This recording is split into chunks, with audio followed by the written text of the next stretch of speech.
বন্ধুরা, আগামী বৃহস্পতিবার চৈত্র পূর্ণিমা, সাথে হনুমান জয়ন্তীর মহাযোগ। আর এই লক্ষ্মীবারে পূর্ণিমা তিথি ও হনুমান জয়ন্তীর মহাযোগে ভুলেও করবেন না এই 5টি কাজ, নতুবা মা লক্ষ্মী আপনার গৃহ ছেড়ে চলে যাবেন, ফলে আপনি ভিখারি হয়ে যাবেন। হ্যাঁ বন্ধুরা, আপনারা একেবারে ঠিকই শুনেছেন। এই কাজগুলি করার ফলে আপনাদের জীবনে তথা আপনাদের সংসারে ভয়ঙ্কর রূপে দারিদ্রতা নেমে আসে। বন্ধুরা, একথা বলাই বাহুল্য যে আপনারা একেবারে ভিখারি হয়ে যেতে পারেন। বন্ধুরা, শাস্ত্র মতে মাতা লক্ষ্মী হলেন ধনসম্পদ, ঐশ্বর্য ও বৈভবের দেবী। সুতরাং উনি যদি একবার রাগান্বিত হন, তাহলে কিন্তু আপনাদের জীবন থেকে অর্থনৈতিক সমস্যা কখনোই যাবে না। আপনারা যতই পরিশ্রম করুন না কেন, সেই পরিশ্রমের অর্থ কোনো না কোনো মাধ্যম দিয়ে ঠিক বেরিয়ে যাবে। বন্ধুরা, এমনও হতে পারে যে আপনারা অর্থ রোজগারই করতে পারবেন না হয়তো। দেখুন বন্ধুরা, আপনারা যদি আজকের এই ভিডিওতে বলা উপায়গুলি মাথায় রাখেন, তাহলে আপনাদের জীবনে মায়ের কৃপায় সুখ, শান্তি, সমৃদ্ধি, ঐশ্বর্য, বৈভব এই সব প্রত্যেকটিই কিন্তু বজায় থাকবে। কর্মক্ষেত্রে উন্নতি হবে এবং সামাজিক স্তরেও আপনাদের কিন্তু মান সম্মান বৃদ্ধি পাবে। দেখুন বন্ধুরা, যদি আপনারা জীবনে অন্ন, বস্ত্র ও বাসস্থানের জায়গাটা সঠিকভাবে বজায় রাখতে চান এবং নিজের জীবনে টাকা পয়সা, সুখ শান্তি বৃদ্ধি করতে চান, প্রচুর অর্থ সঞ্চয় করতে চান, তাহলে এই বিষয়গুলি কিন্তু আপনাদেরকে আগামী বৃহস্পতিবার, হনুমান জয়ন্তী ও চৈত্র পূর্ণিমার মহাযোগে অতি অবশ্যই মেনে চলতে হবে। বন্ধুরা, শুধুমাত্র এই বৃহস্পতিবার দিন নয়, আপনারা এই পবিত্রতম দিনে ছাড়াও প্রত্যেকটা বৃহস্পতিবারেও এই বিশেষ নিয়মগুলি কিন্তু একটু মেনে চলবেন।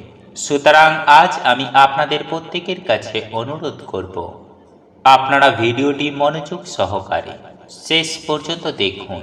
আশা করছি ভিডিওটি দেখে আপনারা উপকৃত হবেন, সমৃদ্ধ হবেন, এবং তা যদি হয়ে থাকেন তাহলে ভিডিওটিতে একটি লাইক দেবেন তথা মা লক্ষ্মীর নাম আশীর্বাদ লাভ করতে অতি অবশ্যই কমেন্ট সেকশানে জয় মা লক্ষ্মীর জয়, জয় হনুমানজির জয় লিখে জানাবেন।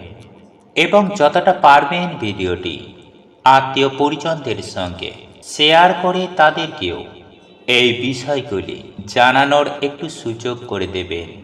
পরিশেষে আপনারা যদি এই ধার্মিক সংক্রান্ত চ্যানেলে নতুন হয়ে থাকেন, তাহলে চ্যানেলটি সাবস্ক্রাইব করে পাশে থাকা নোটিফিকেশন বেল আইকনটি অন করে রাখবেন। চলুন এইবার মূল আলোচনায় প্রবেশ করা যাক। যেহেতু পূর্ণিমা তিথি শেষ ধরে পালন করার বিধিবিধান রয়েছে, সেহেতু এই চৈত্র পূর্ণিমা তিথি পালন করা হবে 22শে চৈত্র 2023 বৃহস্পতিবার। বন্ধুরা, এই দিনে আপনারা মা লক্ষ্মীর চরণে বা মা লক্ষ্মীকে কখনোই সাদা ফুল দিয়ে পুজো আরাধনা করবেন না বা সাদা ফুল নিবেদন করবেন না। দেখুন, সাদা ফুলের ব্যবহার কখনোই লক্ষ্মী পুজোয় হয় না। এর পরিবর্তে আপনারা যে কোনো লাল ফুল দিয়ে মায়ের পুজো আরাধনা করতে পারেন। এছাড়াও এই লাল ফুল দিয়ে আপনারা হনুমানজির পুজো আরাধনাও করতে পারেন। দেখুন বন্ধুরা, শাস্ত্র মতানুসারে সাদা ফুল মা লক্ষ্মীর খুব একটা পছন্দের নয়, তাই আপনারা যদি যে কোনো লাল ফুল দিয়ে মা লক্ষ্মী বা হনুমানজির পুজো আরাধনা করতে পারেন, তাহলে উনি আপনার ও আপনার পরিবারের ওপর অত্যন্ত খুশি হবেন এবং আপনাদের যাবতীয় মনের ইচ্ছা মা স্বয়ং পূরণ করে থাকবেন, তথা আর্থিক দিক থেকেও আপনারা অত্যন্ত স্ট্রং হয়ে উঠবেন। বন্ধুরা, এরপর দ্বিতীয়ত যে কাজটির কথা বলবো তা হলো, বন্ধুরা, মা লক্ষ্মীর পূজায় কখনো তুলসী পাতার ব্যবহার করবেন না, নতুবা অমঙ্গল আপনাদের জীবনে নেমে আসতে পারে।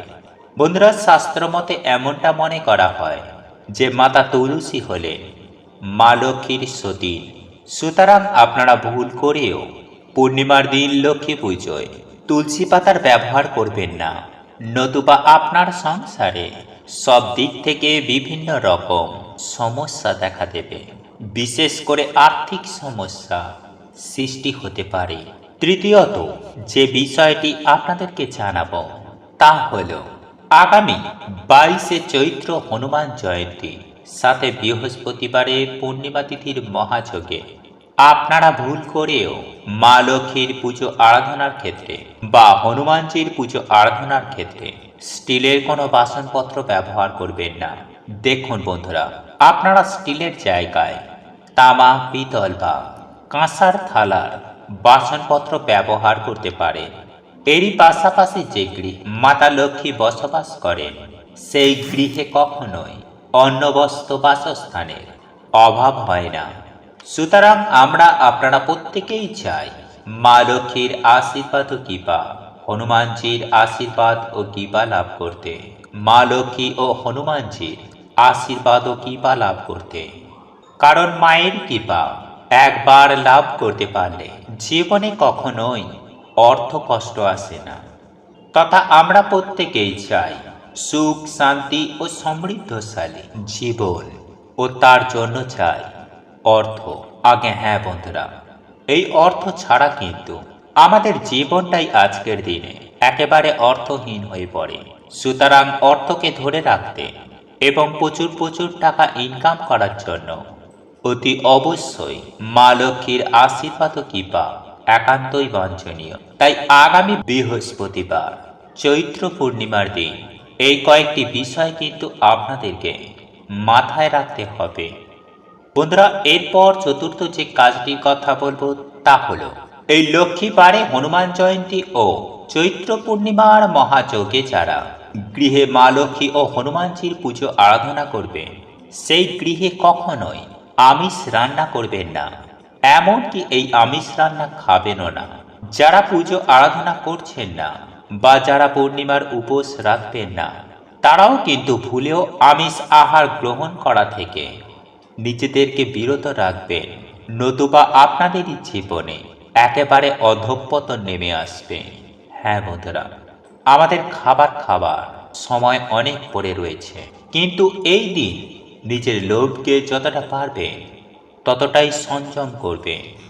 দেখবেন মা লক্ষ্মী এবং হনুমানজির আশীর্বাদ ও কৃপা আপনারা লাভ করতে পারবেন। সুতরাং এই লক্ষ্মীবারে চৈত্র পূর্ণিমা ও হনুমান জয়ন্তীর মহাযজ্ঞে আমিষ আহার গ্রহণ করে নিজের ও নিজের পরিবারের কোনরূপ ভয়ঙ্কর অমঙ্গল ডেকে আনবেন না।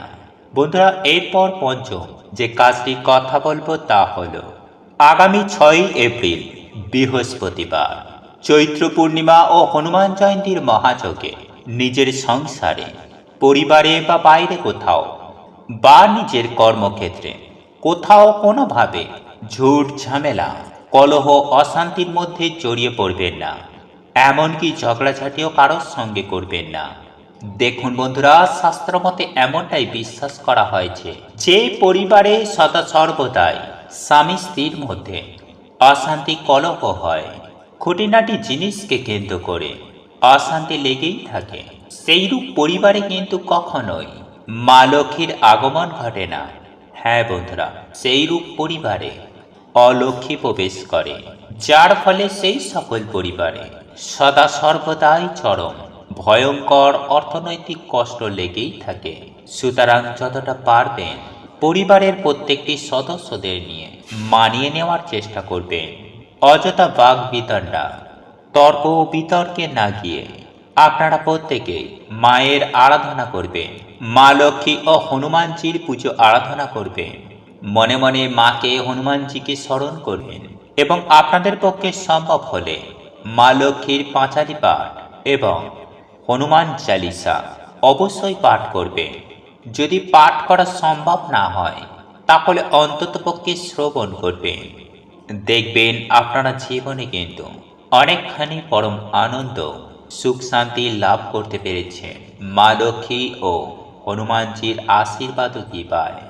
বন্ধুরা, এরপর সর্বশেষ যে বিষয়টি আপনাদেরকে না বললেই নয় তা হলো আগামী 6ই এপ্রিল বৃহস্পতিবার চৈত্র পূর্ণিমা ও হনুমান জয়ন্তীর মহাযজ্ঞে আপনারা ভুল করেও চুল দাড়ি নখ কাটবেন না।